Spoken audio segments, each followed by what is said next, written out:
And we will get to that, but we must dwell first on Lorena Wiebes. A monster, a machine, simply magnificent. What is it about her, Danny? Is it her speed? Is it her power? Is it mental? Is it the training? What puts her so far ahead of everyone else?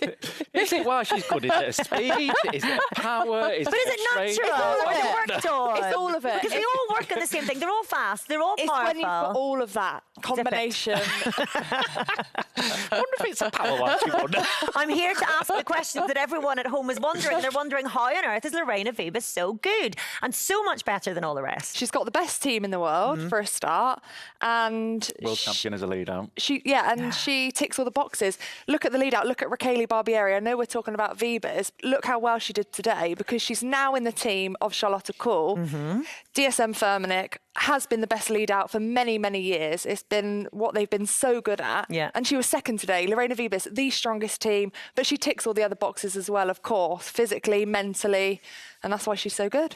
We saw a lot of Barbieri, didn't we, during the Track Champions League over the winter on Eurosport.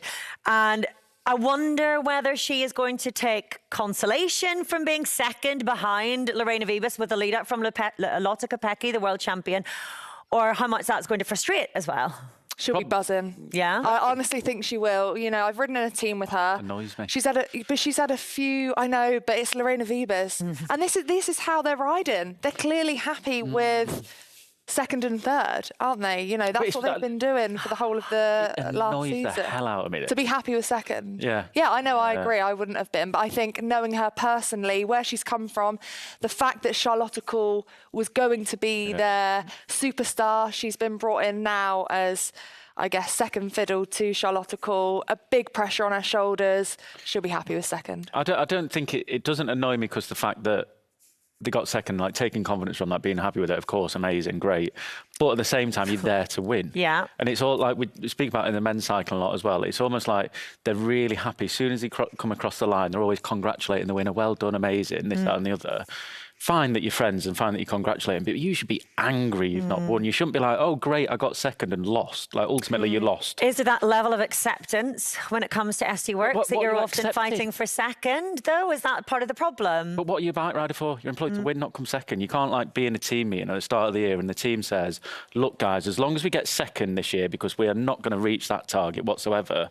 Like, how? Like, Yeah, but that's what we were talking about earlier, isn't it? Are these teams coming into this race wanting to win, or are they going to be happy with a podium? And I think in this scenario, she would be happy with second. I agree. I do agree.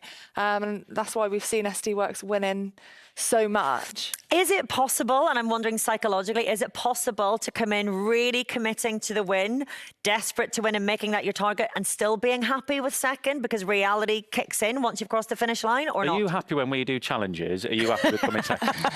Because you do come second a lot. So are you still happy with it? Are you asking if I would have been happy finishing second in our speed eating donut challenge this morning? No, no, I wouldn't have been. It's why I almost choked. Old snake with me. I mean, it's where you get your wins in life. It's where you get your wins. Let's talk about how we would try to beat Lorena Wiebes. And we spoke about this at the start then, because actually, I'm going to come to you, Adam.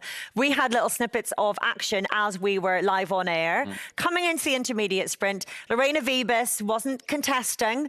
And you said, OK, this is where the other teams should be putting pressure on Lorena Wiebes. So it was that sprint coming into it. We didn't get the pictures through before that, but the section of the road they're on, it was a cross tailwind. So this is the picture that we've got from it. So that's coming across the line now. The peloton's 51 seconds behind, cross tailwind. And in this point here, we can see a lead out happening behind. This sounds awful. The brake is irrelevant. Like, the brake is irrelevant. There's points up for grabs. They're not bothered about bringing it back. But what I mean is they're not bothered about bringing that back for the sake of it, sort of thing. But in this situation, you can see how windy it is. You see everything's on the left-hand side of the road. There should be a full team committed way, way, way before this, in my eyes, rather than just to an intermediate sprint. If you're going to put pressure on a team, there was Kopecky there with Wiebes as well, protecting her. But they're like up towards the front just in case of danger. But if you're that up towards the front anyway, just try and nip a few seconds. But for me, you can see how strung out it is. You can see that it's in one big line. I just think there's an opportunity missed within a team to realise, OK, SD Worx not all together. There's going to be some that miss out here, and Wiebes could be one of them. Kopecky could be one of them. And it's just at those points where, in that mess like we saw in the sprint today, if they're not together, that's when you can really take advantage of it. And there would be moments, nervousness coming into that crosswind section where everyone will be all over the show, and you can't ride as a team in crosswinds unless you're SD Worx. I can see that Danny's chomping at the bit. I know you want to jump in. I'm suspecting you maybe don't agree with Adam, but we'll get to that in a moment because we can hear from our stage winner, Lorena Wiebes.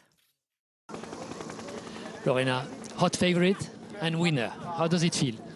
Yes, it feels great to win already, or directly the first race you do. So yeah, a great feeling and a really good lead out by the team. Your last victory was 151 days ago. Did you miss that feeling? Yes, it's always nice to win, so it's a great feeling always. Was it a textbook victory? Yes, well, it was a big chaos in the final because of the straight before the corner. But I had still Barbara and Lotte in front of me going into the last corner. And yeah, they delivered me perfect. And did you know where to sprint on the right side? Because the wind was three-quarter headwind from the left. Yes, we planned to be on the right side as much as possible out of the wind for a long time, and that the others had to sprint in the wind, yes. How good is it to have the world champion for the lead out? Yeah, it's great. She's a great rider, and I'm happy that how we work together and how we work for each other. It's like the whole team. We love to work for each other. Would you have preferred to sprint against Charlotte Kool? Yes, of course, because then I know more where I stand in the sprint, and it's always great to have battles. Last year you won a stage, but stage 2. This time you're the race leader. How different is that? Yes, the pressure will be a little bit more for us tomorrow, but I think the wind will play a part also, and we are ready for that. Proficiat. Thank you.